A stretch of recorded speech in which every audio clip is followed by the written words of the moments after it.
And welcome to another exciting episode of the In-Game Boss Podcast, Oklahoma's #1 video game podcast. And I am your host, Jeremy, a.k.a. your retro activist, a.k.a. your in-game boss. And with me, of course, Mr. Jaron. A.k.a. the evil of Aku, a.k.a. the grumpiest of bears, a.k.a. No, I'm not trying out a new voice. This is just how I am this week. Just fighting off a little bit of the sickness. Yeah. I didn't even do my AKA. AKA, it's gonna be fun today. It's gonna be a fun episode. Here we go. Yeah. No, I want to thank everybody for joining us for this episode. I want to thank everybody for listening to our last episode with our special guest, Zach, aka AZ Down. It was awesome to talk with him and whatnot. Give him a listen. Check out all his music and materials and stuff like that. You can find it by listening or watching our last episode on YouTube and all our other listening sites. And visit us on Facebook and Twitter. So we have a big jam-packed episode today, like really jam. A lot of announcements, events have happened. And we're going to try to squeeze it in all together, including a preview that we talked about last episode. That is the 35th anniversary of Zelda. We're going to do some fun prediction and what we hope to see what they're going to do when they celebrate is Zelda. So with that, let's go ahead and just get this package unpacked. And let's go with Jaron's first topic he wants to talk about is a trailer that came out. I think now it's been 2 weeks, I want to say. And Yeah, it is last week. It was last week? Okay. Yeah. So by the time these listeners hear, it'll be 2 weeks ago. So, it is. That's what it is. So it's Mortal Kombat. Mortal Kombat's getting basically a reboot and is coming out in April. I don't have the exact date for it, but it is coming out in April. And 16th, I believe. 16th. April 16th. Okay. It's as in theater and part of HBO Max. So definitely check it out. And if you know about HBO Max, it's very limited on HBO Max. So like it's going to be in theaters, but then a limited time on HBO Max, and then it's gone. And then I don't know when it's going to come back to HBO Max. So, you got limited time to, enjoy that while you can. But, Jaron, you were, based on your Twitter, you were telling me that this actually looks pretty awesome. So the trailer did surprise you, right? Very much. Like a lot of people, I saw the early screens, the early, behind the scenes screen capture, and some of the initial premise, and I was a little iffy. I was like, okay, sounds like they're gonna fuck this up, but at least I still have 1995 Mortal Kombat. But let me see. They finally dropped the trailer, like a proper trailer. I watched the Red Band trailer. Of course, that's the only one worth watching if you're watching Mortal Kombat. Mm-hmm. And it blew me away, so much so that I stood up from my chair, went into the bedroom, and dragged Brandy to see what this is, and she's hyped for it now as well. Yeah. Yeah. So I checked it out. Nam told me that he thinks it's pretty cool. He wants to do an episode about it in the future, and I was like, sure. Yeah. Now I enjoy it for what it is. I'm glad that the trailer shows more gimmicky stuff. Like really taking advantage of the abilities that they said, for better, for worse. Just having fun with it. I think the first shot was Scorpion freezing a bullet when it shot out of a gun from Jax. That you actually get the origin of how Jax got his metal arms all at the same time of this. Sub-Zero, but yeah. Oh, I'm sorry. Yeah, Sub-Zero. You'll get the community after you. Sorry, Sub-Zero. What did I say? I'm sorry. Scorpion. I'm sorry for the listeners. It's Sub-Zero. But Sub-Zero, yeah, freezing the gun before while the bullet's being shot out of the gun, and then in the trailer, we got to see a little bit of a little origin story about everybody in a short spit, except for Cole. I don't really care about Cole. I don't think that's his actual name. Yeah, I don't know who he could be. Johnny Cage. Nah, if that's Johnny Cage, that's a weak Johnny Cage look. I mean, if they had every single person in the original Mortal Kombat game and almost every single person from Mortal Kombat 2, all you were missing was Baraka, and people from Mortal Kombat 3, because I saw there's a scene with Cabal, you're going to have Johnny Cage in there. Even the director said he's not in it. Yeah, but doesn't mean he's a star. I mean, he could be like, there, but he's not going to shine yet. I don't think it's that character. If it is, I'm going to be a little disappointed. Not as disappointed as Kano. I think Kano is the most disappointing person in that trailer to me. He just doesn't pull it off for me. Oh, really? The accent or the look? Everything. Just everything about him. It just doesn't look good for me. It is what it is. But I did like how they did Scorpion's little, you got to see what he was before that. I wish everybody got a little bit more shine, like Kan Lao. I wish he got like a moment, but he was just kind of like, hey, I exist, by the way, hi. And I'm kind of glad that it looks like they're saving money by getting these kind of not big stars and have time to make more of the special effects and whatnot. So, I mean, it can't be worse than any other Mortal Kombat movie. So, for better or for worse, it looks exciting. It has a chance to be one of the top better video games. At this point, Detective Pikachu's up there, so anything's possible. Yeah, I mean, you got Sonic and Detective Pikachu. That's true, Sonic, yeah. Yeah, and it's they grabbed the only name I recognized was Joe Taslim. I think it's Sub-Zero. But yeah, they got almost from the Raid, right? He's from the Raid. Yes, the Raid and something else I can't remember.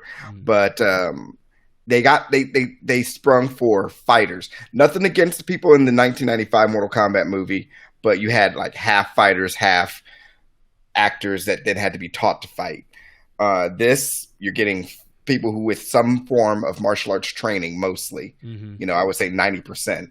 And then since Mortal Kombat is mostly fighting, that's what you're going to do. And the actual fight scenes you're not doing that shaky cam BS. You're actually, following the fight, which is, that's what people want to see. It's looking more like, a video game, not in a bad way. I mean, the brutality of it. I would like to say, though, and I'm biased, I'm not feeling what Raiden looks like. They got Raiden right in the show and the movie. I will say that, but the Highlander just did it better for me. Like he just looks cooler in the other one. Doesn't mean anything. I'm just being biased. Like I kind of wish that this Raiden here had hair, in some sort of shape or form like the other one, But it is what it is. Because Christopher Lambert spoiled a lot of people. It's okay. Yeah, he did really well rocking that. Like he's one of the more memorable characters from the Mortal Kombat. So, no, I'm excited to see what happens. I'm pretty sure you're going to probably see it before I will. So you'll have to come on the show and tell us all about it and whatnot. Yeah. My dad is very generous with his HBO login. So. Oh, okay. That's what's up. Yeah. So yeah, no, I'm not going into the movie theater to see it. Hell no, I expect you not. That's why I was saying HBO Max would probably be your jam. Yeah, HBO Max is what I still need to see Monster Hunter, because that came out like a couple months ago. Nom bought that because he wants to do an episode of that. I'm like, whatever. I didn't buy it, so I hope he didn't spend a lot of money on that. Oh, he'll buy it if it's worth it for the conversation. So hey. Go for it. Yeah. I okay. Yep. I will say, the Mortal Kombat trailer, plus the fact that if I could watch it again and again and be entertained by the trailer alone, I'm cool. I'm hyped for it. I am cautiously optimistic. If this does well, I wonder, and I don't want to go too deep in this, I wonder what doors will open up for other fighting games that might get a chance later. Like, will Street Fighter get a revive? Will they get a redemption movie to make up for that situation if Mortal Kombat does very well? I mean, so every company's watching. If this movie does well, another video game movie that does well, we're getting more in the column of good video game movies than bad these days.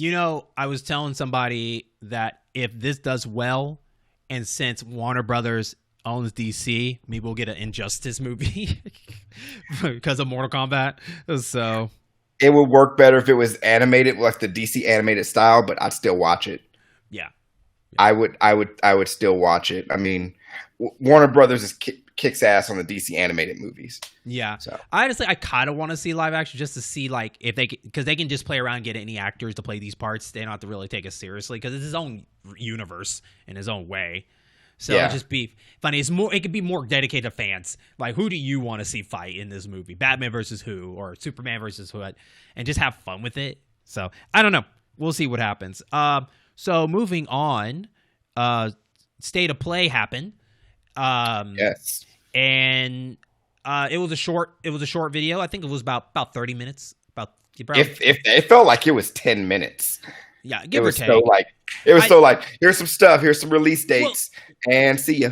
Well, yes and no, right? Like, yes, it was basically a highlight reel of stuff that are coming out, but they did go into little details of a little longer for all of those. I mean, come on. You're telling me that Oddworld took a second to talk about? No. Oddworld Soulstorm, they sit there for a while and talked about everything that was going on in that game. Oh, it looks fun. I'd definitely like to play it. But just to give or take, it was about it felt like 5 or 6 minutes for each conversation of each game. Yeah. Especially like the update for Crash, About Time, to Returnal, to, all those games. Even Final Fantasy 7, which is probably the biggest highlight that people are talking about because funny enough, this game's only been out for a year. And we're getting not even. Yeah. Oh yeah, it is. Not even. Yeah, not even. Came out in April last year. Yeah, so it's getting this huge update on the PS5, where everything's been kind of like upgraded, up-res, and all this stuff. So like it looks a little bit smoother and better. So much that it is getting a special DLC with that seems like exclusive to the PS5, starring Yuffie.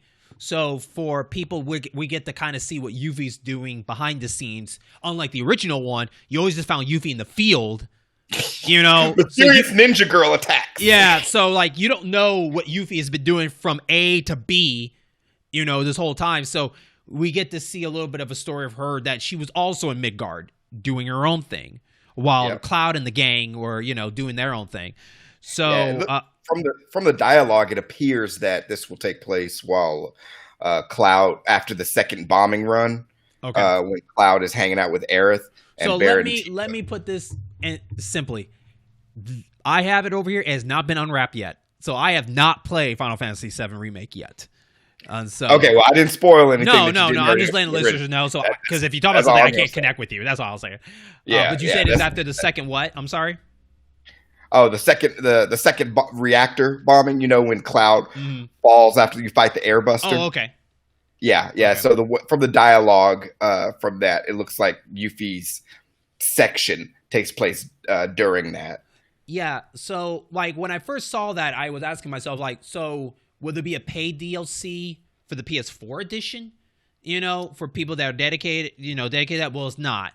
It's only going to be strictly for the new one. And I guess they just want to go ahead and just rip the Band-Aid off of, like, for now on, everything is PS5 and beyond. Yeah. So we're not going backwards. backwards. Bring your ass to PS5. Sorry, we don't have any for you, but you better come to it. But they were nice enough for you if you own the Final Fantasy remake game, you get the free upgrade. Yeah, that's good. To the PS5. So that's pretty cool. I haven't done that yet, so I don't know like how that works or how they know. Like if you own the disc and you have it installed, like do they just know and they just let you get the free update or something like that digitally? So it works like this. If you own it digitally on the PS4 and you get it on the PS5, you sign into your account. It's like, oh, I see all this crap you have. Let me pull this down. Okay, this is still backwards. It's backwards. Hey, upgrade. You want it? All right, cool. You got it. Does that upgrade. Work for physical? On physical, you have to have the original PS4 disc, put it into your PS5, and you have to keep that disc in the PS5. But it is a PS5 upgrade. Okay.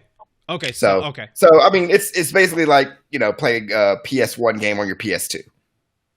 Okay, so they'll automatically do the upgrade. Yeah, but it's not gonna. If it's physical, you gotta stay physical with it. No, I get that. So I'm saying once I put the disc in, it'll still play as smooth as the PS5 edition. You know what I mean? Like you'll get the upgrade where it runs smoothly like that, or am I going to get the PS? Yeah, no. Am I going to get the PS4 graphics on the PS5? You know what I mean? No. You put the disc in. It says, "All right, cool. Final Fantasy VII Remake, PS4 title. Oh, we got the PS5. We'll pull that from the cloud. Slap it there. There's your upgrade. Okay, and you can pull your saves over too. So So that's the thing. So that's cool for them. And on top of that, I don't think I have to worry about unwrapping my Final Fantasy VII to play this game, because in March it's going to be free for you, for PS Plus members. Yes. So, however, go ahead. There's an asterisk on that. Okay. And you don't get the PS5 upgrade with that. So eventually you will have to unwrap yours. Okay. So, or I'll just have to double dip. I don't know. But I'm not doing that. I'm not doing that. Come on. I'm not doing that. I'm not doing that. It's not worth it. So, but granted, it gives people a chance to play this game. So that was nice of Sony, because like, I think this is one of the quickest games that became free. And it hasn't been like over a year, and they're already doing it. Like Final Fantasy VII was so successful, I guess I'm like, yeah, go ahead. Let's get it free for the people. So, eat your heart out, Xbox. So they're getting that as soon as we're also wrapping up. You know, you just got Control last February. Yeah, I can't believe I bought that on the PC, and then a month later, hey, Control. I was like, same with Shadow of the Tomb Raider. Yeah. So it is what it is, man. It's not a big deal, because the bright side of it is that, like, if you don't have PS Plus anymore, I mean, you don't get the access to the game. So true. So there is a consequence for those kind of situations. So that's why, like, I'm gonna go ahead and get Final Fantasy VII, go ahead and play that, and then when it comes to PS5, if I want to upgrade it, then I'll grab that. And also a question on that is the fact that, even though you got the upgrade, does the DLC come for free, or is that only exclusive to the PS5 edition? You know what I mean? I cannot recall. Some people were saying hurry up and get all the Butterfinger DLC because it's useful accessories, but I think PS5 is going to come with all of that, but I cannot confirm. Yeah, because I don't know. Like, I'm sure people will correct us. Yeah, because I don't know. Like, if I put my physical disc in there and then I get the upgrade of everything plus that DLC with it, or is that going to be separate on its own? I don't know. So I think there isn't. They eventually released an entry in the PS Store for PS4 for those accessories. You could just get them for free. Okay. So because it's stupid to lock all that stuff behind candy bars forever, because they're not going to keep doing that. Yeah. So I think they gave it like 6 months. No, not even. Yeah, maybe almost 6 months, and then they said, okay, here's a DLC for free.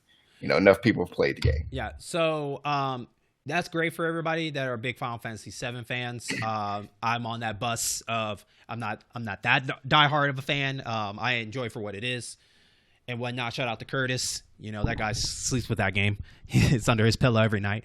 But it's funny that we're getting to this point where here is the long road that is Final Fantasy VII, and the most spoiled game in the Final Fantasy series. Like, that game is getting the biggest spoil ever. I don't think any other Final Fantasy series will ever get this much spoiled. Not like that. No other Final Fantasy game has been that successful. I think all of them be successful, but just not at the highest that is 7, right? Yeah, that's the thing. Like, Final Fantasy, there been successful Final Fantasy games. I mean, if I had a dime for every person who popped up and said, actually, Final Fantasy VI, I would have a lot of money. But 7 is what united the numbering and brought East and West together in appreciating the same game at pretty much the same time. Mm-hmm. And it was the first RPG for a ton of people. Yeah, first Final Fantasy for a ton of people. So, yeah, Final Fantasy VII is it's that golden child that the parents hold up and say, "See, why can't you be like your brother?" Yeah, I know you're a doctor, but your brother. Mm-hmm. Yeah, I only wish I think people are sometimes, I might be in that bus that gets a little jealous of Final Fantasy VII in that way, because we want RPG games that we love so much to get that kind of attention in some sort of way, and they don't, and it kind of sucks. But at the same time, you get those people where it's like, we're not going to get anything new because they keep spoiling this game so much, right? And they kind of just let other games just kind of fall into the cracks in some way, right? Because like I would argue that this and Kingdom Hearts get the most spoiled out of their whole library of games. Yeah. I think that's coming to an end for Kingdom Hearts after what happened with 3. I'm gonna disagree with that for now, because I think even though it might have got critical reception, the game still sold very well, and the fact that 3, I don't think will stop that train based on how many other entries they had it leading up to that. It's just and that melody game is doing well. Yeah. So the way I look at it as like, this train's going to keep going. It's just not going to produce as fast as we're seeing 7. And why the reason I say that is because they're not done yet. And this is where they get more spoiled. So there's a Battle Royale game that got announced for mobile, which is like, that's an interesting choice. I think a lot of people know where this is going, where it's like, okay, here's a game that's going to do well on mobile, and then somehow it's going to creep on PS5 as some kind of remade or redone some sort of way. I can call it now. That's what it's going to be. The Battle Royale thing is... But I don't even think 7 needs a Battle Royale. I'm like, I don't know why this is a thing. I feel like that feels like they're just cashing on the fame, the popularity of it. They're like, let's try it, you know? So... No. Based on the video, of course, I'm not a Battle Royale fan, Jaron, so this is not going to impress me no matter what. But just by the gameplay I've seen, it's nothing special to me right now. No. What about you? If they wanted to impress me by bending the genre, Square needs to just go ahead and grab Namco's hand and do a fighter, a Tekken Soul Calibur-esque fighter with Final Fantasy characters. You can go across all 15, soon to be 16 entries, and that will sell like gangbusters. But it's not based on 7. Oh, well. I mean, it has to be based on 7, Jaron. You can still do it based on 7 and then DLC other characters in. But I mean, come on. Would you not be curious to play if it was developed by Namco, Bandai? A Final Fantasy. I'm not that hardcore of a Final Fantasy person as everybody else, though. So okay, all right. Look, I if you haven't heard my show or from the previous things, like the Tales series is my favorite RPG series. So more love for Tales would get me going. Say what? If Skies of Arcadia got more than one entry, yeah, you probably that changed my mind. You're right. It's funny because Skies of Arcadia is my favorite RPG game of all time, but series alone is Tales. You know. I understand. Hey, if Lunar got more love, right, yeah. And you know, like that's why, like lucky for 7 fans, why you guys are getting the best spoils ever. And when that's over, I don't want to hear any more complaint. Like, when's this series over? In like 2029, you know. So wherever this game decides to wrap up. Yeah. When I'm well in my 40s, just like, oh God, this Final Fantasy. You know, I remember when I was right. So, but first came out when I was 14 years old. But the Battle Royale is not really interesting, and then we get one more other mobile game, and it's basically a retelling of the remake in smaller form, which to me is like, why? You know, because they can sell it in episodes. I know, and it was like, geez, that's ridiculous. That's up there with Final Fantasy 15's retelling story on the mobile phone. You know, oh yeah, the Pocket Edition. Yeah, that's also on the Switch too, and it's like, well, you're not going to get 15, but you'll get this one, you know, and it's like, okay, 15. Yeah, so like, I don't know, Square's really good at doing that. They're good at wasting development on repackaging an idea for me, and I'd rather they use it for, you know, something else. But just like Square too, when they got the funny part is like, they'll have something big, but they have to make a good decision if they want to continue it and how they're going to continue it, right? Yeah. You know? Yeah. Like, I mean, the mobile game, Ever Crisis, they're not only remaking the story, they're also putting all the other side stories and spin-offs in there. Mm-hmm. So, yeah, they're like, this game will print money. Yeah, I think, honestly, dude, this is more towards the Japanese audience more than American to me. Yeah, they're more on their mobiles than yeah. Because I'm not saying it hasn't happened. I just haven't ran into anybody that have told me they enjoy Final Fantasy on a mobile phone. Just haven't seen that. No. You know? Just never heard that popularity talk. I don't see that branch of people talking about that. You know, let alone my phone will probably blow up trying to run a game like that. So Yeah, I mean, yeah. At this point, it looks like the graphics aren't any better than like a pretty much souped up DS or 3DS game. mm-hmm. So the way they did it, but then again, we don't spend probably half an hour to an hour each day on a train commuting to wherever we're going. Or in case of Oklahoma, no, but I can't speak for New York and California. Probably, that can probably change that. True. That's true. You know, places that have actual transportation and sense. Sorry, I'm still sour about the storms. Yeah, right. No, like I said, like I think that's the biggest news that came out of State of Play. I'm happy for people that are, you know, getting more stuff for Final Fantasy VII in that way. But sadly enough, that'll have to be a different day for another conversation of why maybe Final Fantasy VII just doesn't touch me as everybody else. And, you know, in that structure, in that way for me. I think part of me is I kind of fall out when stuff gets way too popular and it just overcomes me. You know what I mean? Like, for instance, Star Wars. I like Star Wars. Diehard fans burn me out. You know what I mean? You know, I mean, people that are so diehards of something kind of burns me out a little bit. So I think it's not necessarily the popularity of a property that gets you, but it's the fans. Sometimes. I guess maybe that's it. Like, the fans really burning it out, like really putting this game on like this high pedestal. You know? I understand. I'm the same way with, you know, Skyrim fans. I have Skyrim on my computer installed. Haven't launched it in 2 years. Mm-hmm.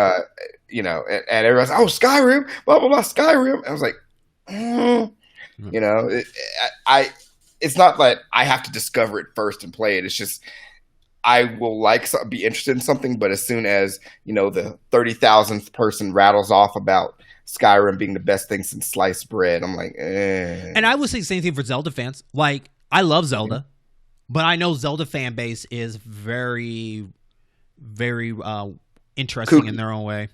Very what? I was going to say kooky. Kooky, yeah. Especially there are people who say they hated Breath of the Wild and that nothing will ever top. No, you know what's wrong. You know what the thing about Zelda fan base, and I don't want to go off the fall trails, even though, we could talk about a little bit of this because it's 35th anniversary. Let's get on. Yeah, you know, but we got to get to the Pokemon talk after this, and then we'll circle back. But the problem with Zelda fans to me is there's Zelda fans, but in the group of Zelda fans, there's different groups. Like, I'm Team Twilight, I'm Team Breath of the Wild, I'm Team Awaken, I'm Team Link to the Past, and those are the people that are always demanding they want a game just like the one they love so much. Like, I want another game like Twilight Princess. I want another game like Skyward Sword. I want another game like this, and this, instead of like Ocarina of Time. Yeah, like that's like the number one, right? Like, I want something like that. Like, they want something they used to love so much instead of like embracing something new. Now, I'm on the team of do something new, but don't forget where you came from. You know? Okay. That's what I'm thinking. Because to me, there's really no bad Zelda game per se. It's just which one is your favorite. You know? Like, the funny part is because some of the top games that people love so much are not even in my top 3, right? And let's circle back to the Zelda talk in a minute. I'll tell you my top 3 favorite Zelda games of all time. But Pokemon. So Pokemon had an event. It was Pokemonapalooza. And you got to hear a lot of announcements coming in from Snap, which, you know, you got a 3-minute trailer about all the new cool stuff, and it looks cool. It looks pretty good. Yeah, it's gonna sell its copy. Yeah, not day one, but you know, you get to see like how the shots work, how you can score points. But I think the big thing, in which I feel like still a missed opportunity, Jaron, but at least it's something, right? And it is the pictures that you can take can be uploaded into their own personal Pokemon network per se, where they can display pictures and people can vote on it or give it points. And if your picture does very well, then it's kind of like doing the Pokemon of the day or the highlights of the week or whatever, and all that. So you share with your friends. Still miss opportunity that you can't post these on social media. you know. But I think it's because Nintendo wants to play safe in their own way of keeping it where they can be in control of it. Yeah. Because once it goes out there, it's out of control. So I get it, but at the same time, it's like it's a missed opportunity. So people are going to have to do it the hard way to getting those pictures up on social media.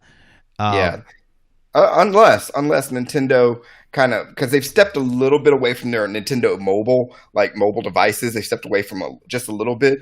If they link it to where you can pull the pictures up on your account on your phone, and then you can save them or pull it up on your account on a web browser, then I can see that. But it's still a missed opportunity that they're not allowing you to just snap and immediately send it to the cloud like you can on PlayStation and Xbox. Yeah, but that's Nintendo for you. You hum a tune on YouTube and they'll come cease and desist. I also think it's part Pokemon too, because Nintendo only owns like a little bit of percentage. Not a little bit; it's too small to say. I don't want to say half either. I think they own like a quarter of it or something like that of the Pokemon stock. So I think part of it is Pokemon's decision too, how they want to do it. On top of that, it must be a joint thing. But regardless, though, we got that. We got a remake of Diamond and Pearl called Brilliant Diamond and Pearl, right? Is that what it is? Brilliant Diamond, Shining Pearl. Okay, and these are basically remakes per se of the DS games coming to the Switch, and which is pretty cool. I don't know where people were hoping. I think people should not be hoping that they were going to get like a full Sword and Shield treatment. I think it was just a more up-res, looking pretty, kind of Link Awakening kind of setup where it's just it's still the redo of it, but it's just prettier and more modern. I think it looks fine. Got to play it. Now they get to play it. Yeah, I think it looks fine for what it is. Yeah. And I'm not a big Pokemon fan. I mean, it's fine because it's like, okay, cool, Diamond Pearl remake. Don't like it, don't buy it. But if you're a Pokemon head, you're probably going to buy it. And the thing is, that's another set of Pokemon you get to probably, I damn near guarantee you, because the developers who are working on it are also the ones who did Pokemon Home. They're going to, you capture Pokemon and upload it into Home, and you can build up your Pokedex that way. So this is their way around. There's their way around not including every single Pokemon in Sword and Shield. It's a clever way. Yeah. So, and this gives them enough time to work on their next entry of the Pokemon series, which is not really a traditional entry. This is actually, it's an entry, but it's taking place a little bit further back, and that is Pokemon Legend. And I will not even try to pronounce how you say the last part. But it is like Arceus. Yeah, Arceus. Yeah, which makes me want to say Icarus. Yeah, it does. It does make you want to say like Arceus. Arceus. Yeah. So, as we saw that automatically, it is you can take this as a chip on the block of the Breath of the Wild looking kind of style. Let's get that out of the way. But it is set. I don't know where it's set in between the series, to be honest with you, Jaron. But just feudal times. Yeah, but they said it's set where, like, based on the launch of your opening 3 Pokemon is where it's kind of set, right? Like between either is from from Yellow or whatever. I don't know. But it's set like kind of feel of Japan, and you're seeing this open world, and you're seeing these people kind of starting from the ground up, sneaking, trying to capture Pokemon in the grass. So this is early development, so the game doesn't look like it's best right now. So I think they just wanted to show it to give people hope of like, look, we're listening kind of thing.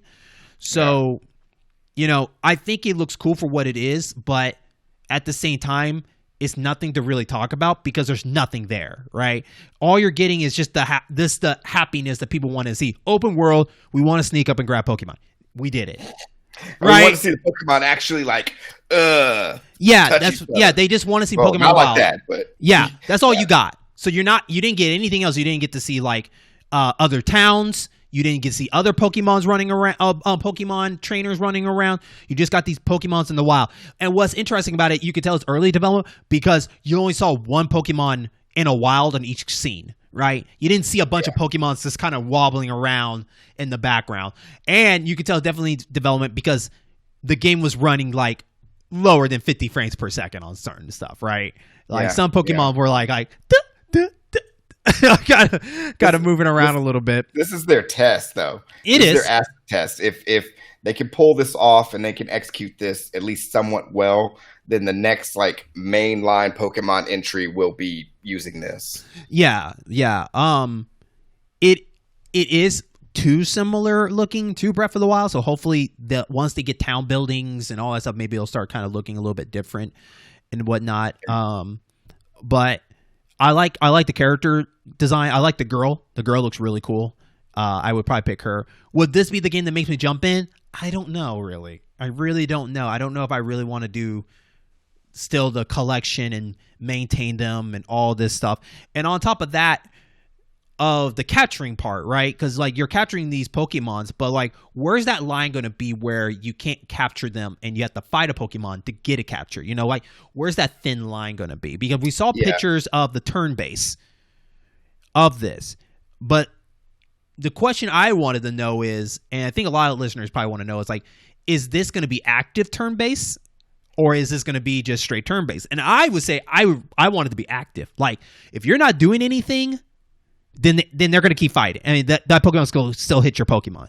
I think that'd be kind of cool instead of just turn base. Like make it active. Like if it's more opening and real, Pokemon, let him fight until you make a turn. If you don't, he'll just kill your Pokemon. You know. Yeah, and that's where we get into the area where you can't take too many risks at the same time because you'll disappoint the diehards, and the diehards are really vocal and they'll start sending death threats to your developers and all that other stuff. I think this is the game, though, it's going to be split down the middle because I think people still want the traditional Sword and Shield, but this graphics updated kind of thing against people that like they don't like is active where you're running around. So no matter what, I think it's going to be split down the middle. My question is that too is, and I'll let you talk about it, is the limitation of Pokemon, right? So like if it's so far back, where's the line going to be drawn up? Where the Pokemons are going to stop at? Because you can't put all the Pokemon from Sword and Shield and put them in here. So where's the limitation? And on top of that, will there be new special Pokemons being made in that particular place that we haven't seen? I don't know. What's your thoughts overall of the Pokemon Legend? Pokemon Legend is going to be it's going to be an interesting attempt at semi RPG open world, but it's essentially Pokemon in an area they've already I think it's Sinnoh, the Sinnoh region, because they already said Mount Coronet, but the land's mostly empty except for one bustling big town. So that's probably going to be your hub. It'd be nice if it gave you a way to like help start up other towns that soon become those iconic towns. But it's essentially the successful movie franchise, and then the new movie is a prequel to all of that. So it's like, hey, you want to see how ice cream got made? You want to see where the origin of ice cream came from? Here you go. It's like, no, I don't. I just want ice cream. I mean, Pokemon in general have never been a day one pickup. I did Sword and Shield because my girl and I were into Pokemon at the time, like battling and collecting. But it's never been a thing where I have like this just huge collection of Pokemon stuff. I have Diamond from back in the DS days. You know, it's cool. Went through it, beat it, got all that other good stuff. I hope it does well, but I think it's going to do well. I mean, it's going to do well enough, but I don't think it's going to set the world on fire. It's funny because I think it's going to be the only big Pokemon game after that, so I think it's going to do well. It's the after party, right? It's what are the results at the end of where this series is going to go. Like, if this does well, then we got another Pokemon series. Yeah. With Pokemon Dungeon, and what about Let's Go Pikachu and all that stuff? Is that a series on? Was that just a trial and they're like, we're moving on? I don't know. I mean, they took elements from Let's Go Pikachu, Let's Go Eevee. They put it into Sword and Shield. They took elements of Pokemon Go. You know, I see what Nintendo's doing and Game Freak is doing. Also, by the way, Game Freak quickly pivoted to this because that Little Town Hero, It was dead on arrival. But I see what they're doing. They're trying different things while keeping it away from their main properties, and then they're taking the parts that do work or that they think works and throw it in the next iteration, which is smart. It's smart, But not to sound like a cynic, but the game and the franchises originally has always been intended for children. Children. It's great that older people enjoy it, but the game will always be designed around and primarily for children's enjoyment. So we'll see how it looks later on the road. It says early 2022. So hopefully we might see a trailer in like December or something to kind of see where it's at, or whatever direct happens. Because I think it's going to come out in the fall of 2022 because, Pokemon always comes out in Novembers. So I think it's going to be November 2022. But they said early 2022, so maybe March. I don't know. Yeah, March or April. And so we'll see what happens. So with all that wrapped up, let's get into our main topic. And that is talking about the Zelda 35, anniversary that's happening as we speak. Now, of course, the Nintendo Direct has happened.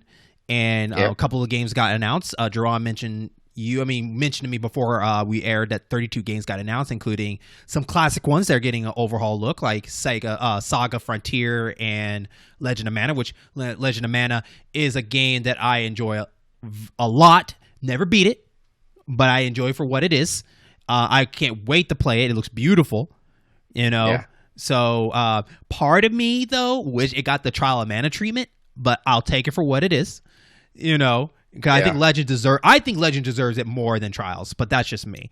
I kind of want to mess with Saga Frontier. It looks interesting. I never got a chance to play Saga Frontier, so I'm going to definitely give that a try. Definitely. Yeah. So if the price is right. Yeah. Price is right. So they're both coming for the Switch and PS4, I believe. Yeah. And so, but other great games like the Ninja Gaiden Trilogy is coming. Also, this jam pack, you can definitely go check it out. It's about 50 minutes long. I thought the Direct was fine for what it is. I think a lot of people were hoping more from I think that's what all people hope. I think that hope is a very strong word in the community of gaming. When new games announcement and stuff, people hope that it satisfy them. Some people were hoping that they heard more strictly Nintendo announcements. People were hoping more of big whammers. To me, it was more of hope that, we get some cool games. I wasn't hoping for like Zelda 2. I wasn't hoping that was going to get announced. I was like, I think that's going to be its own separate thing. I don't think they would make that, special part of that because it needs more time to be talked about. Yeah. So we might hear something this summer. There might be a Nintendo Direct around E3 season. Yeah. But, with that and Mario Golf and everything like that. And plus, I think people need to try to relax. And I say that every time when these Directs. Like, everybody just needs to relax and be happy for it. Because people are counting down. It's been like over 500 days since a traditional Direct has came out. And I think a lot of people were expecting what they had been doing behind doors, but people keep forgetting, we are still in a pandemic. There is productions that are still going. They're not ready to reveal stuff yet. And you have to, I think also too, you have to realize that if they reveal too many things, then what they got to show later on, you're going to be upset if there's nothing to show because we already showed you our big jam. If we showed you the new Zelda, the new Metroid, and new stuff like that, then what we got to show you for the rest of the year? Yeah, because you're guaranteed they'll be bitching about where's the next Direct? Where's it? Yeah, it's basically appeasing crackheads. Yeah, I was even surprised Splatoon 3 got announced. I would think that would have been an E3 thing, right? Or something in the fall for them announced. But I think they wanted to just get that out of the show. Hey, we just want you to know that it's coming out, in 2022. Just kind of get you hyped up, So get ready. So I was fine with it. I remember you posted on Facebook about it, and I said I thought it was fine. What is your thoughts overall of the Direct before we get into the big surprise everybody kind of already knew was coming? All right, well, I'll make it quick and make it quicker. Like you said, 32 games announced, Splatoon 3. I dug the Triangle Strategy Project from Square Enix. I did think that's pretty cool. Yeah, I'm going to mess with that. It's like, please bring back classic games with new twists. Final Fantasy Tactics, feed it to me. So, Mario Golf, that's cool. That'll be a fun little thing. I don't know if I can pay $60 There's a demo for the Triangle project, by the way. You can definitely check it out. I need to give it a try. Yeah, I need to grab that demo. But yeah, the reaction I posted on Facebook. I'm currently taking a break from Facebook because people, but I said I drink the tears of all these entitled people who are like, this is the worst, and Nintendo can't do anything and not doing it. It's like, chill the F out. You are freaking out. Nintendo knows what they're doing clearly because they got you by the short and curlies. Just chill out. It's wah wah wah. Shut up. You're gonna buy it anyway. Remember our conversation earlier? Yeah. It's like, hush up. You're gonna buy it anyway. And when you say hope, every time you say hope in this context with gamers, I hear entitled expectation. I give you that. I give you that. Yeah. So yeah, I think it's amplified by all the YouTube pundits, but what are you gonna do? Yeah. We do have an episode coming up soon about how we change as gamers, and that's probably one of the things I definitely changed. I think that's more of a younger mentality for me. When I was younger, it felt like that they're entitled to give me what I want instead of like you get what we give you and you be happy. If you don't, then don't buy it. Kind of. But I can't wait. We talk about that episode to get into. Yeah. That. Well, you'd be pleased to know that your mentality is a lot more mature than some people who are 10, 15 years older than you. Because I'm hearing the same stuff from 40-something-year-old men. It's like rada. Yeah. Yeah. It's like rubber. Yeah. So Zelda 35. Of course, at the Direct, Nintendo did not even bring it up, didn't talk about it. Why? Because February 21st, 1986, the first Zelda got announced. Hence, the starting of the Zelda series that is now 35 years old. So, they didn't talk about it in Direct. There was no news talking about it. My theory is they're going to probably talk more about it at E3. Build it up, do a kind of thing. Because if E3 was still going to this day as a celebration, I'm pretty sure we have a giant booth celebrating Zelda. Pretty sure that would have happened. Just like they did for Mario. For Mario 35th anniversary, they would have done a giant Mario cathedral of all this stuff. And so I still think there's going to be some news. And there's a lot of rumor news coming out. But so before we talk about Skyward Sword, which I have my conversation thoughts about that game, and talking about what we want out of the anniversary, Zelda as a game was a series that I tried to fall into, and I did not like it at first. It was till my brother brought me into Link to the Past is where I started falling in love with Zelda. Mainly, and I'm not gonna lie, Zelda itself was not interesting to me. It was the brotherly time that I had with my brother playing Link to the Past that was there. I would watch my brother play that game, and I would try, and when he does awesome, I want to play the game so I can go what he's doing. So much that when we were young, we did races. We would race Zelda games and see who can beat it. Or other things is my brother will let me play it, and then we'll sit and talk and have fun and talk about all this stuff, everything like that. We bump music while we're playing it. Brotherly love. But when I finally kind of started playing Link to the Past all the time, and that's the main reason why it's my favorite Zelda game of all time, because of the bond that I had with my brother, and on top of what that game has shown me. Because then when I started playing more and more, then I started getting into the story a little bit more, understanding it. But all Zelda games is basically you're just this hero destined to save the world. That's basically what it is. You're supposed to be this unknown hero, but later on they gave you an identity, Link, and then you kind of just stuck with it. Because I remember that's what I would do. I would name my character something else because it's supposed to be me, right? It's supposed to be me saving the world, not this guy. So it almost ruined it a little bit when you found out, like in Zelda 2, that his Adventure of Link is like, oh, all right. But no, but that carried me over to the next Zelda, because Zelda games is not only about Hue adventure, but it was also for graphical advancement, right? It was the game that's supposed to lead the way for Nintendo of showing you graphically what's next, right? Ocarina of Time blew you away. Wind Waker was a mixed bag, but ended up being a golden treasure to a lot of people. Twilight Princess, Breath of the Wild, all this stuff, all these games were always the next step of showing you the next evolution of where they're going with the series, along with graphics.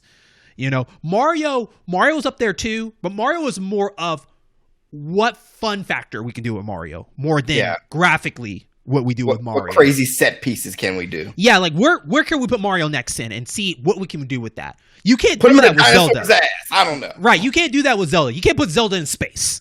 You know, you can't do that. Zelda has to stay in his theme, but what can we do to reinvent the wheel that is the series? You know, in that way, from the small mini stories, from Minish Cap, Link Awakening, all that, to the big Mamma Jammas, and so it became this beloved series in that aspect of you just being this hero, defeating the villain, and enjoying the puzzles and all that stuff on this journey.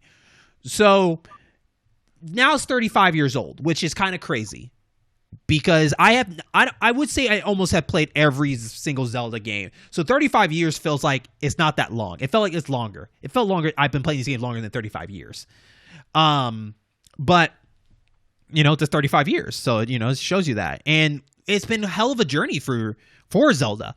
For better, for worse. Because, like I said before, there's not really a bad Zelda game per se. That's not on the CDI. That's why I'm not. That's why I said per se. Like I'm talking about like the main important ones. Like those games. I don't even think you could fit them in that universe. But then again, all these others fit in the universe in their own way, right? So it's kind of hypocritical to say that.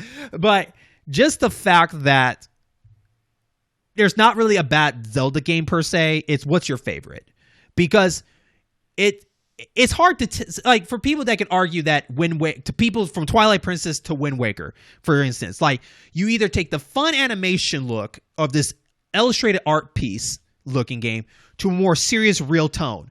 But to somebody to say that Wind Waker sucks because it doesn't look good to you, it's kind of unfair in that way, because it's like they're both the same gameplay. It's just you're not a fan of that art. But does that mean that's a bad game because of that? No. That's not really fair to say.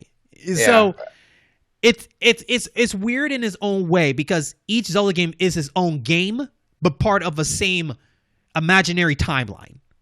Yeah. Really, a lot of them are just retellings of the same one or two stories. Just, it's the legend, not legends. Yeah. The legend.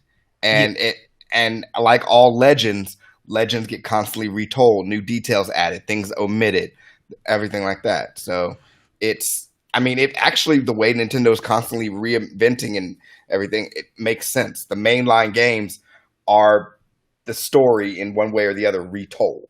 Yeah. What's your experience with Zelda? That right there, your storytelling about how it wasn't necessarily the game, but it was the time you spent with your brother. That's why a lot of these Zelda games resonate. Well, a lot of games in general resonate with people. It's the time they spent with their family.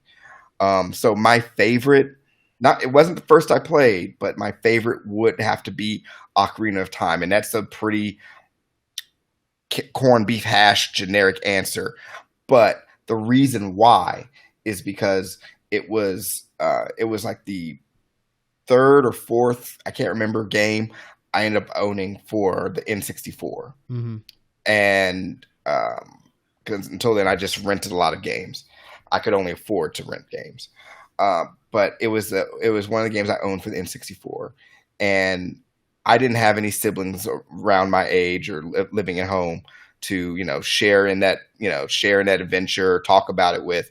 It was just me. Mm-hmm. Occasionally my dad would get curious and see what I was doing, or my mom, but it was just me. And so with that was one that I was old enough to, because it came out in 96. 96, yep. Yeah. So I was 6th grade. I was old enough to get through the puzzle everything out myself, work through everything, play through everything, and truly grasp everything that's going on in the game. And that meant a lot to me, because I remember playing the original Legend of Zelda when I was 7. Mm-hmm. A friend had it, let me try it out, and I was completely flummoxed. I was like, I don't know where to go. What am I supposed to be doing? There's very minimal guidance. Mm-hmm. And I never played Link to the Past until much later. Mm-hmm. So Ocarina of Time was my proper introduction. So that's what, and it was the first Zelda game that I ended up beating, Okay. all the way through.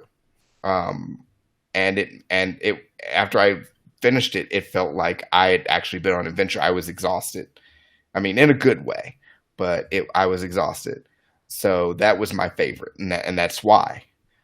Okay. So, but which is weird because I've never played Majora's Mask, and I don't really have an itching to. I don't either. Yeah, it's one of those things we were talking about before about how a game could be good, but if the fan base is just obnoxious about stuff, it really kills your desire to play that game they're rambling about. Mm-hmm. That's Majora's Mask for me. Okay. It was almost Link to the Past, but then I played Link Between Worlds, which is basically Link to the Past 2. Mm-hmm. And I was like, all right, yeah, I can see why Link to the Past is fun. So but yeah, Majora's Mask, no. So my top 3 Zelda games of all time so far, and I only say so far because there's always more Zelda games coming in the future, so anything can change. My number 1 is, of course, Link to the Past, and you know my reason why.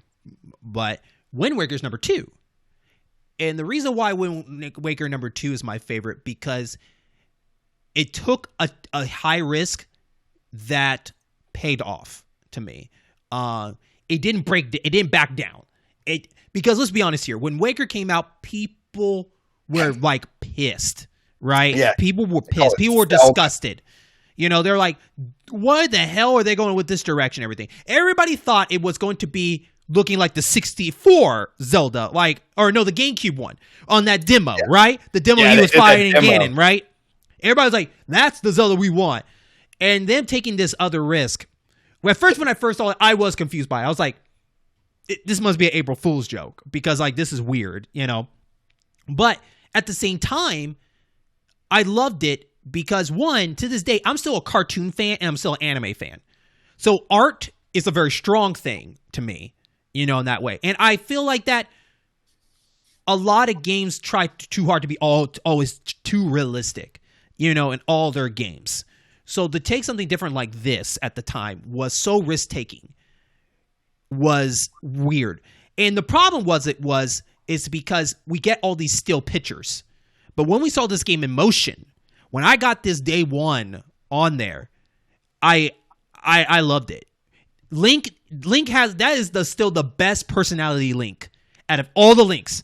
This is the best personality one. He had so much personality, from his eyes, the way he fights, and the way his emotions go, all this stuff. He is the funniest, coolest looking Link character in all of them. I loved it. And the fact of the sailing, I didn't think the sailing was going to be that cool, and it just blew me away. Especially the remastered edition for the Wii U makes it even more beautiful. Beautiful. Even though it kind of looks clayish, it still looks freaking wonderful. And so, so all the people out there that still kind of being haters on it, I'm sorry for you, because Wind Waker still has probably one of the better stories out there, and it took something different. It took a different story of where, there's no Hyrule. You're in this unknown place where, almost like Waterworld kind of thing.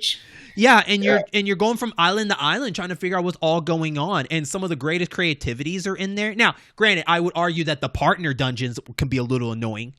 Directing where your partners go to solve puzzles. I will give you that. But they did cut down a lot of stuff in the remaster from finding, so many the amount of things to get the to get the Triforce or Master Sword. No, the scuba diving, or getting the stuff out of the water, the certain pieces you need to do stuff. They shorten out a little bit. It's faster to get to places. The wind blows a bit faster. So, it got great quality of life. But I think that game deserves a lot more than it gets hammered. And it did come back later on. It became a lot of people's favorite because, they gave it a chance for what it is. And it shows there to me for Zelda and Nintendo's that, don't judge a book by its cover. Because just because the game doesn't look good doesn't mean the game's not going to be fantastic. Yeah. And I played it. I played it a little bit. But when it came out in what, 2003? No, or is that when Twilight Princess came out? I don't know. No, Twilight Princess came out towards the end of GameCube, beginning of Wii. I want to say I want to say it's 2004, but go ahead. Let's see. Wind Waker released in December 13th, 2002. Okay. So, Twilight Princess was 2006. Okay, so December 13th, 2002, Wind Waker came out. I was in college. So I did not have any time to play it. I did not actually get to actually touch it until years later. And when I played it, I was distracted. I didn't have the time I did back when I was, a sixth grader play Ocarina of Time and really fall and really get sucked into the world. And I still never did sit down and give that game the time that it deserves. I have the HD version for the Wii U. And I do need to play it. I have the HD version of Twilight Princess. I need to play that too. I think I do. If not, I'll get it. But point being, it sticks with you. I hear so many words about Wind Waker. So many people who loved Wind Waker. My girl loves Wind Waker. It's one of those things. I guess a Zelda game has to catch you at a certain age. That's true. And it has to catch you at a certain age and a certain, frame of mind to really grasp you. And then the rest you go and seek out on your own.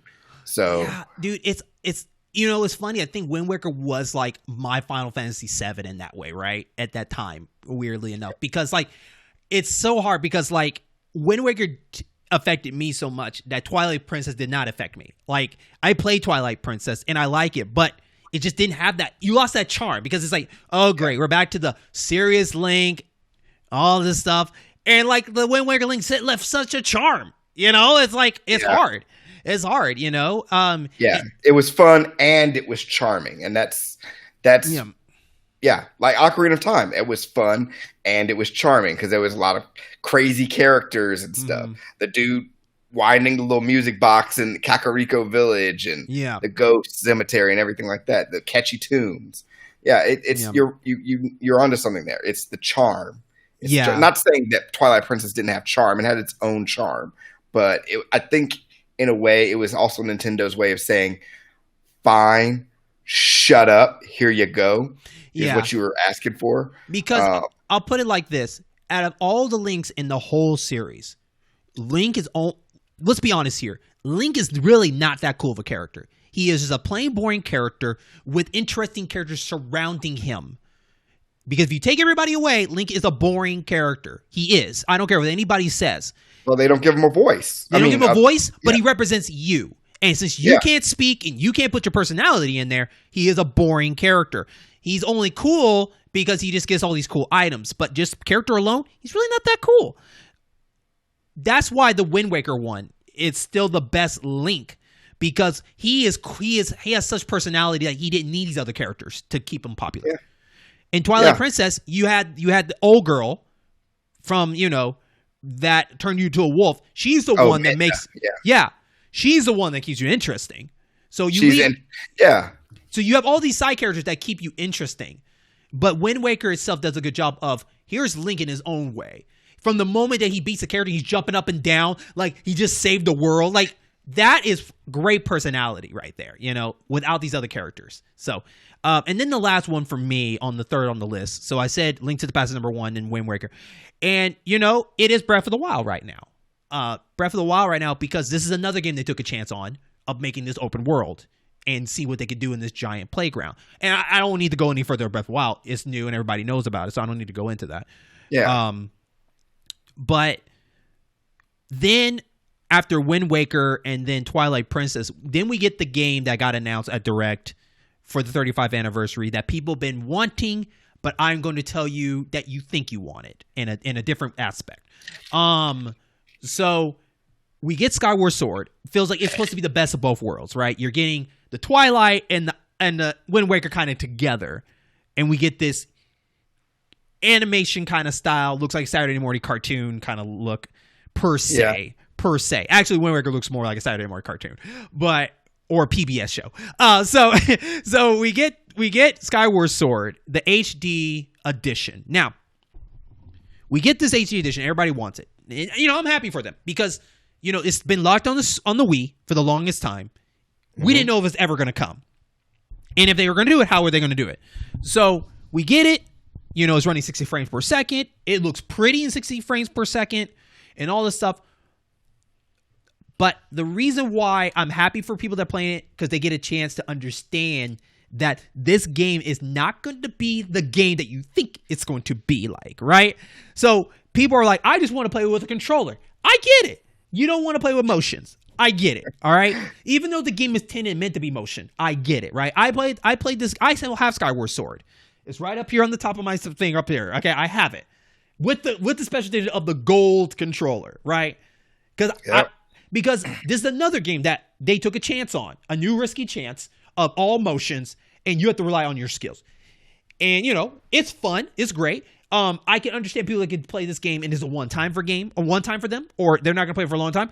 I beat that game once. And I haven't never came back to it, right? Because I just haven't had the energy to go back and play it. Yeah. Which I do want to go back and play it. But the journey of Zelda, it's a long journey, and you have motions. And yes, this is the game probably out of all the Zelda games, this is the game where you'll be taking the most breaks because your arm starts hurting. you know what I mean? So, the reason I brought this up because people that are thinking that this game is going to be any different with a standard controller, you might want to rethink that idea. Am I convincing you not to buy the game? No. I'm just getting you mentally prepared. Because this is not a game where you're going to push a button that is going to strike for him. This is not a lock-on thing and you press A and you do your combo hits like every other game, right? This is a game where the second joystick is going to be your motion per se. It's like motion control, but not motion control, right? Because all your slashes are still in a joystick kind of view. You press up to slash, left and right to slash, down. There's no button for it. So it's still motion. It's just more control based, right? So that's why they still include the motion with the Joy-Cons, right? And I promise you, more people playing this game are going to use the Joy-Cons more than that joystick control. I guarantee it. Because people are going to feel better. Yeah, you're going to play it, and it's not going to feel as good as you think it is. Especially, Link is going to be moving with one side. What are you going to do with think about it. Like, how are they going to have Link move around and do all this other stuff, knowing that this other joystick is going to be used? How are you going to do the camera? How is this going to work? Like, is it going to be camera-based when he's not going, and then when it's locked in, it's going to switch into motion? Like, I don't know. There's a lot of questions that are there, and people have to get their hands on it. And it sucks because if the Switch Lite wasn't created, this would be a different story. Because they have to make it for off-screen portable. Because if it wasn't, then it'd probably switch up the button base. I guarantee it. But since it's not, they have to do something to make up for that light, which that light now is a gift and a curse for them, right?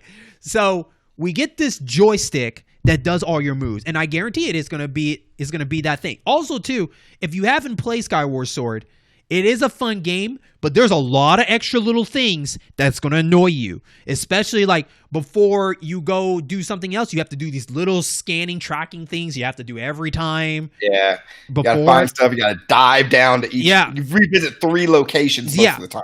Yeah. And this is I don't really care if it's such a linear game. I don't really care about that. That doesn't bother me at all, because like Ocarina of Time to me is still kind of linear. They just make you feel it's open, but you still got to go to temple number 2 regardless. So they're just giving you a wide space. Like, hey, you can check out the field. There's nothing to do, but you can go to that town and then continue your story. So to me, it doesn't matter on this one. But I enjoyed because some of the boss fights in Skyward Sword are awesome. They're awesome in their own way. The multi-arm statue fight. Yeah, it was awesome in its own way. And so only reason I brought this up because I just want people to be mentally prepared to don't expect this game to be like Twilight Princess and all this stuff. This is going to be a special game on its own, and it's going to be an interesting experience for people that give this game a try. And I hope you do enjoy it for what it is. But if you end up not liking it, I can understand that too. But you have been warned because this game is coming out in July. So really make sure you do your homework. Hell, if you can borrow a friend's old copy of it, just so you can get an idea what it's gonna be like with the joystick in the future if you decide to play it.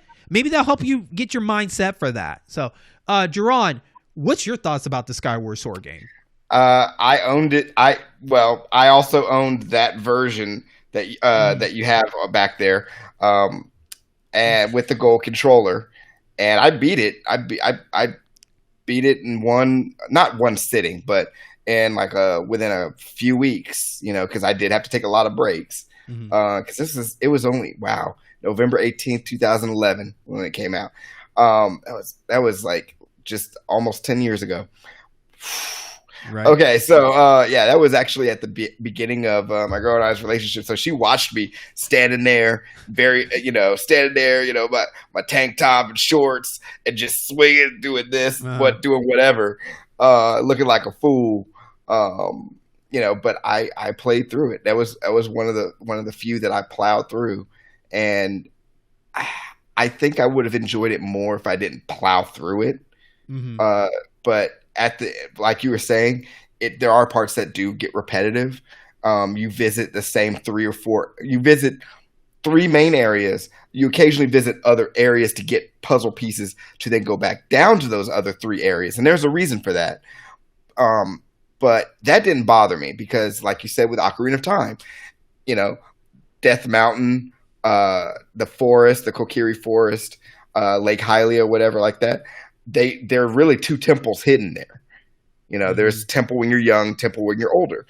It's the same premise with Skyward Sword, and then you add time travel and all this other crazy stuff to it. So I enjoyed the story. I mostly stuck with it for the story. Who wouldn't want to learn the origin of the Master Sword?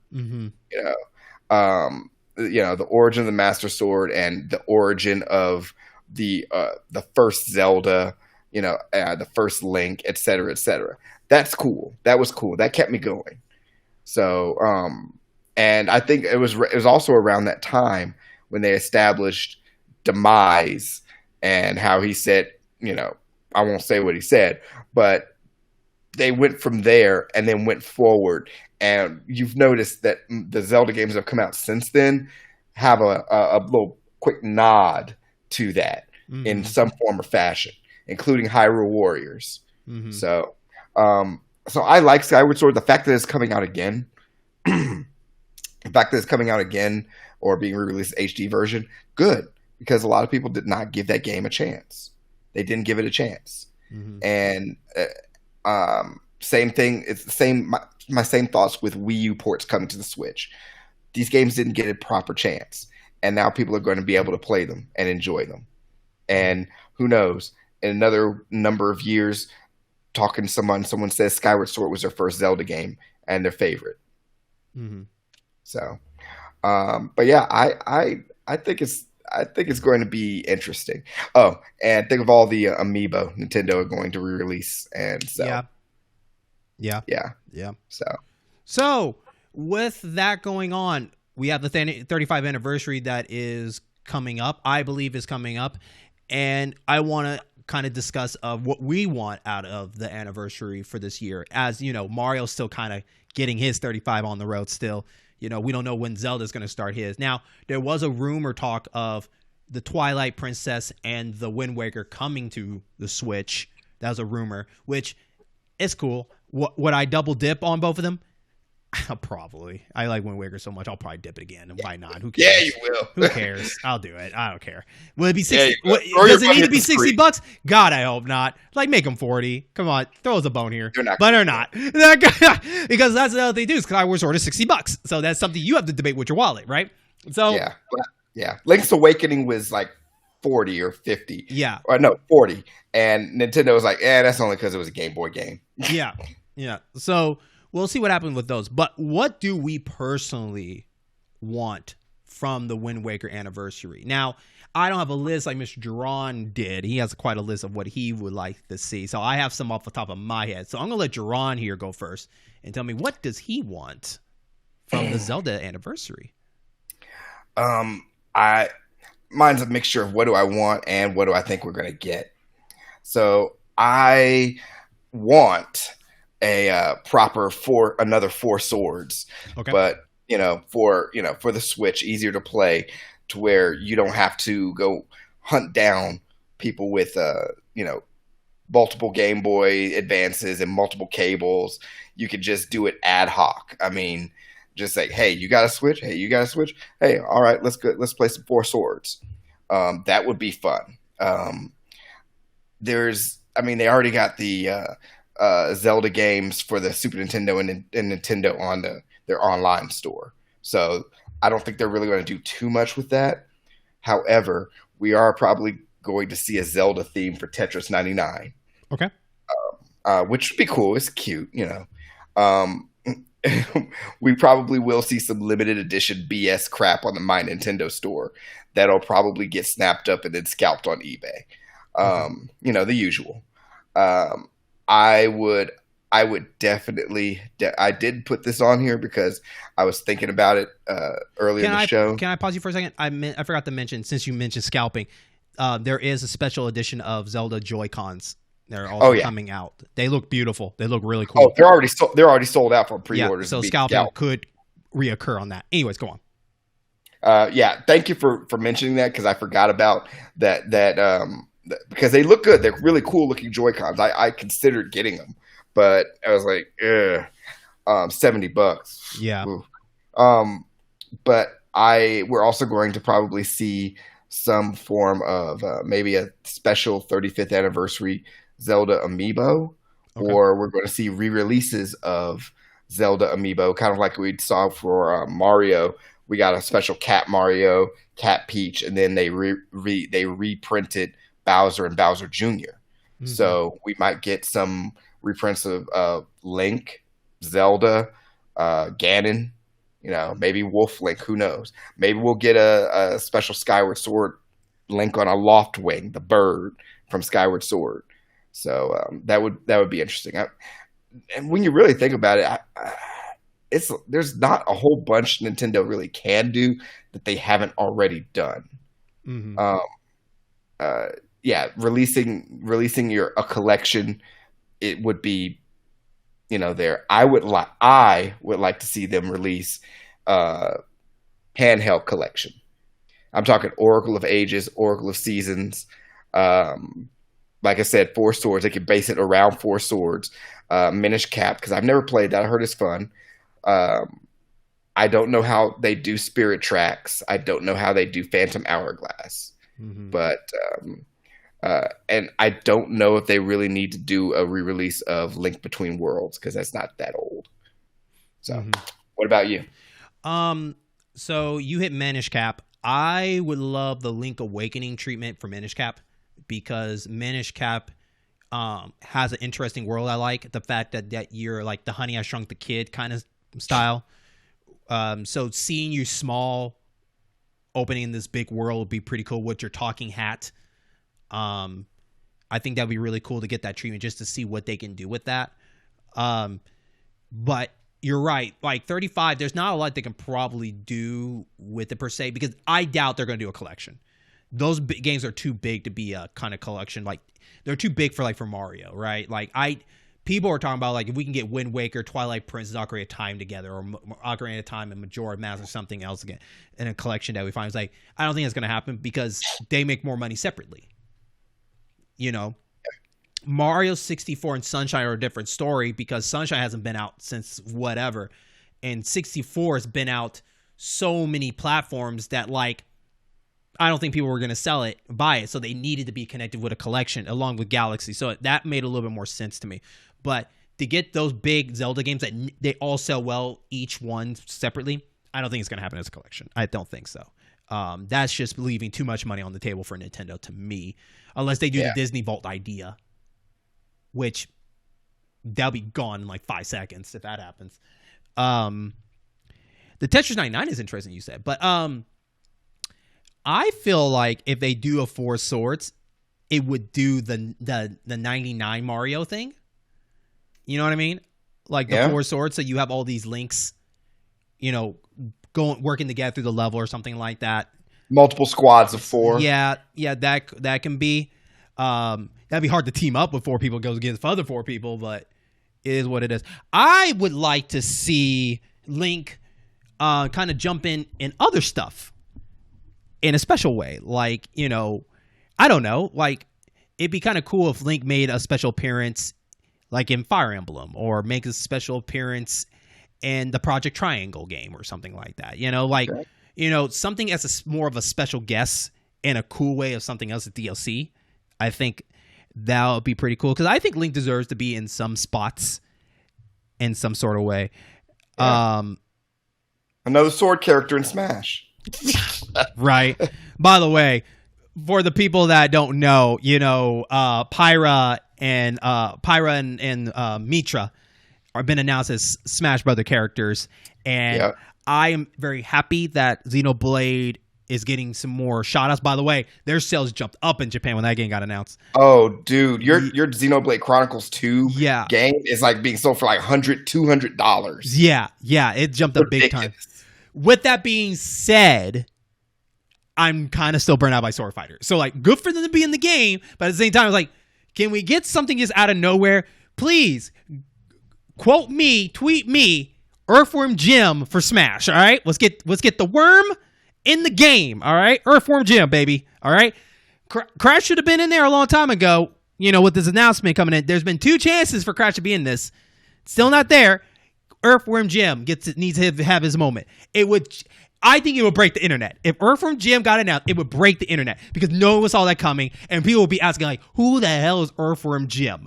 That's all I want. I want people like, who the hell is Earthworm Jim? From Terry the Pokemon trainer. You know what I mean? Like I want that moment. Yeah. We'll probably get Master Chief before we get Earthworm Jim. Oh, probably. No, Earthworm Jim's probably in the bottom of the barrel. It's on the bottom. It's not going to happen. It's not going to happen. Right now, the only way we're seeing another Earthworm Jim game is when that Intellivision Amico thing releases, if it ever does. Right. So. Right. No, but like I said, I would like to see Link in other stuff, you know. I'm not going to count like Skyrim or anything but like Link himself being in something.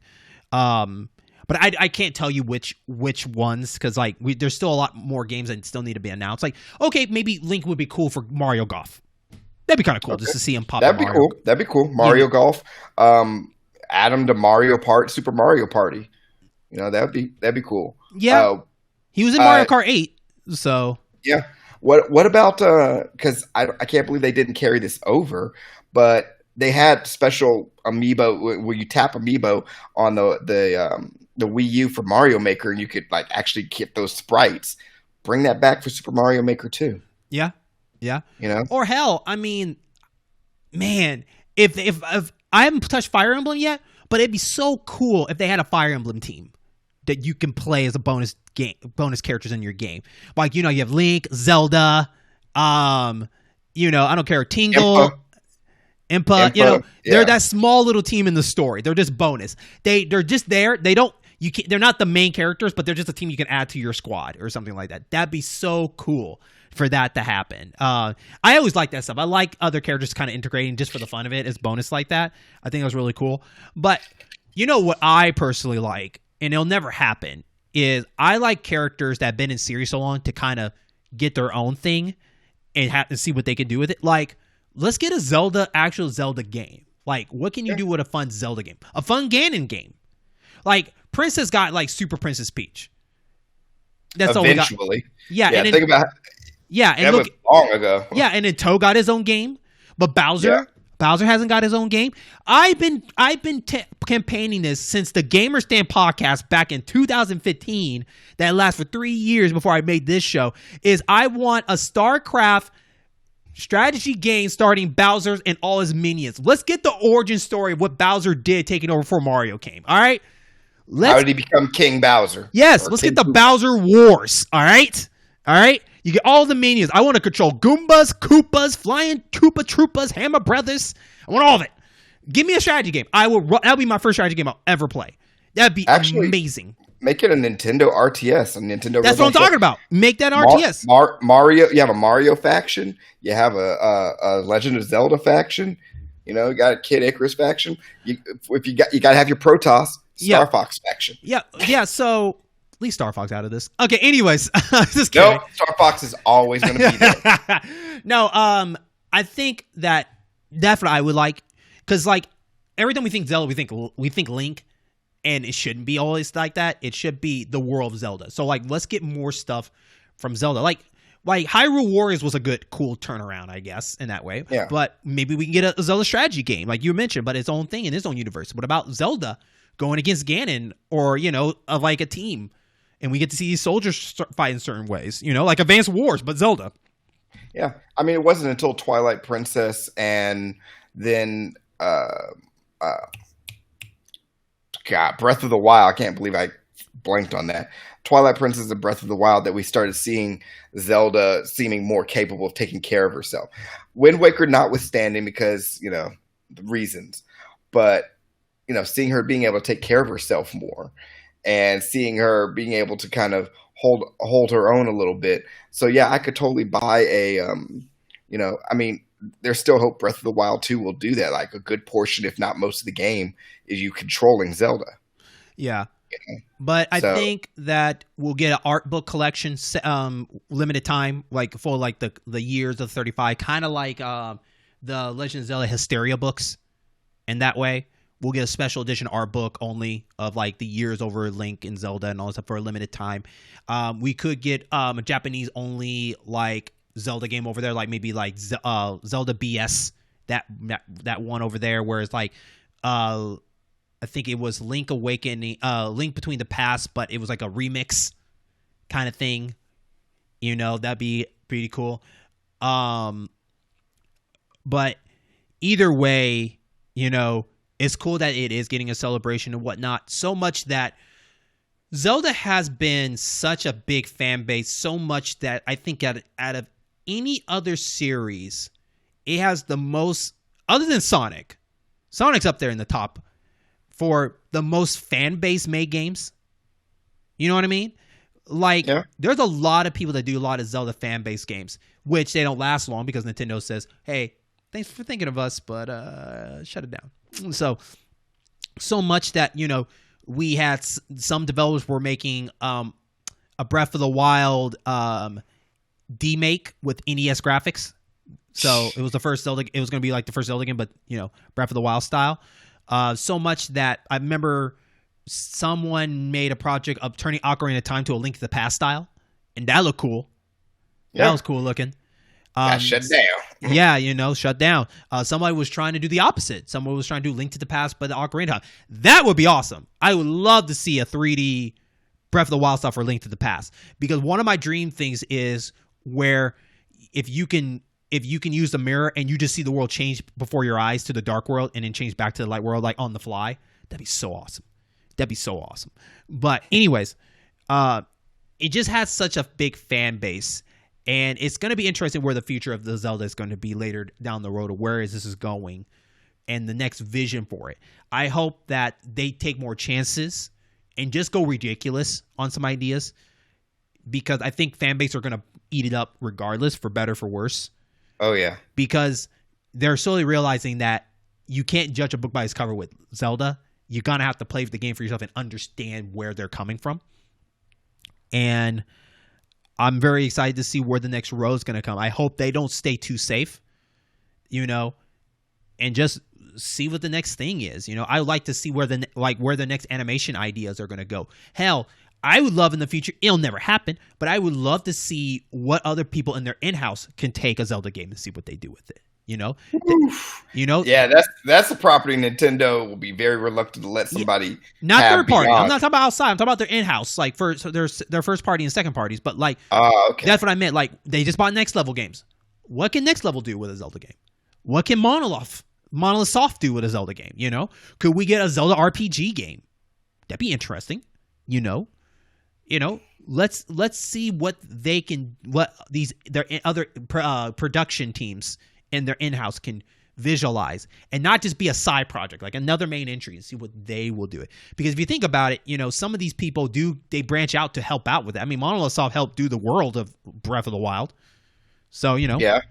Because Monolith Soft is good at making giant mass worlds. We've seen that from the Xenoblade games. They have no problem doing it, and they do it so well to make it run well on that small little console, right?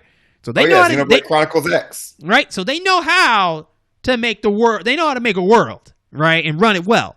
So So it'll be interesting to see what they do. I really want them to get weird. I want them, just like Mario, I want Zelda to kind of branch out like that. Like, you know, Mario has done RPG style. It has done other style kind of games. Let's see Zelda do that.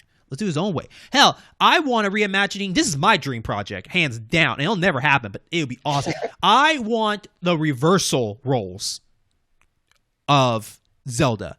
I want it where Zelda's the main character, saving Link that is a prince. Oh, you want like that Adventure Time Fiona instead of... You can call it whatever you want. I don't care. Yeah, you can call it... The Legend of Link.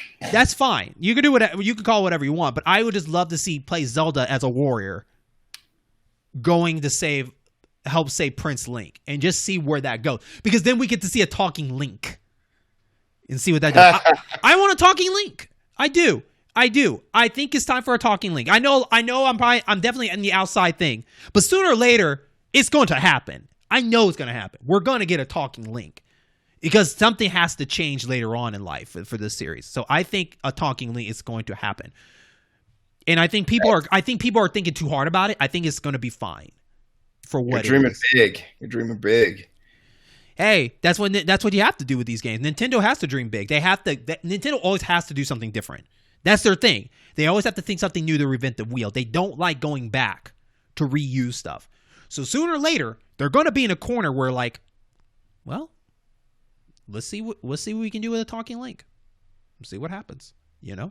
And I feel like the fan base are so caught in their bubble of not for change. They don't want to see this. But to me, as an older gamer, or that's a strong word to say older gamer, because there's still people that are the same that way. For a person like me, I'm very open to new ideas and open for chances, for better, for worse. If it does bad, it does bad. You learn from it and you move on. Right. And it's just fun to talk about that. Or they can just pull it off and it could be a wonderful game. You know? What do you want from the future of Zelda before we wrap this up? Oh man. What I want from the future, I want from the future to kind of have the past.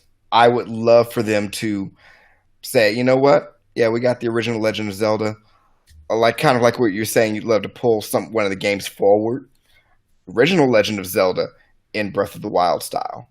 Okay. You know, a little bit more direction, not nearly as much, but a little bit more direction and true exploration, because it was originally dreamt up. You know, Shigeru Miyamoto was like, hey, exploring caves and exploring places, get that feeling back. Breath of the Wild had a good, touch of it, but I think that would be fun. I'm not as hung up on the talking Link bit because, he's supposed to be a person you project your own self to. Now, maybe dialogue options where you can actually give a spin on personality. I'll give you that, but at the same time, if they didn't give the character a name, I would agree with you. But we know Link is his own person. And it's hard to project yourself if you already know your main character is Link. That's all I'll say about that. Go on. True. Well, that's what I'm saying with the dialogue option. And in lieu of projecting yourself, you can at least shape his personality. Okay. With how he responds to people. I'm not saying, I'm just going to play an all jerk Link run, but he sees a lot of crazy stuff. He's going to have a smart ass remark from time to time. Mm-hmm. He's got to. He's battling things 14 times his size. He earns the right to have a bit of a smart ass remark since he's a hero. But I'd love to see a little bit more.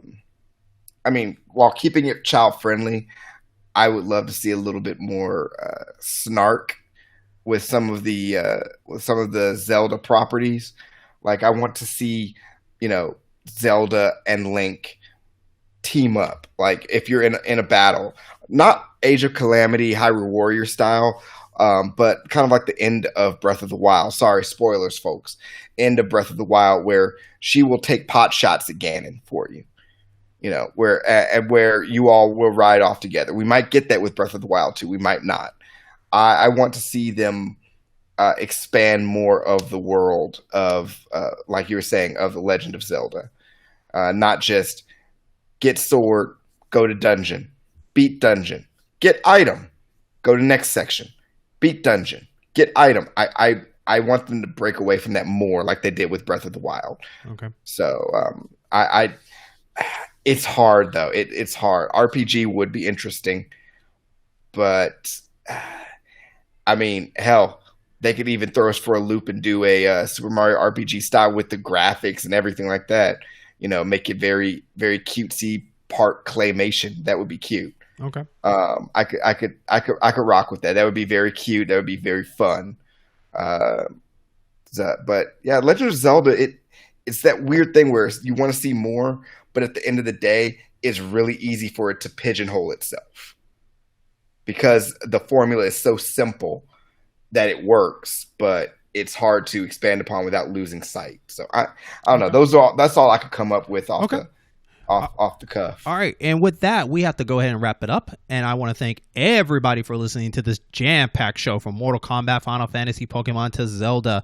But what are your thoughts about Final Fantasy 7? What's your thoughts about Pokemon Legends? What is your thought about the Zelda anniversary? What do you want to see and whatnot? You can always email me at ingameoffice@gmail.com. But remember, we are on Facebook and Twitter, so you can always hit us there at Program In on Twitter.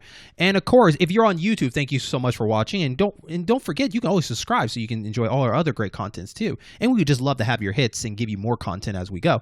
And if you're on Podbean or listening stuff, of course, thank you for listening us there and whatnot. We just have so much more to go on this season 5, and there's more on the way. So Jaron, anything you want to add before we do our personal plugs? No, that's you said it perfectly. Okay. Watch, listen, subscribe, interact, engage. Yeah, leave a comment down below. Tell us your thoughts of the episode and what your thoughts about the everything that's going on and whatnot. Of course, on Twitter you can catch me as RetroAmp07. And on Twitter, you can catch me at TheGrumpyBear84. And thank you so much for listening to this stage. Stage clear. Let's go. New high score.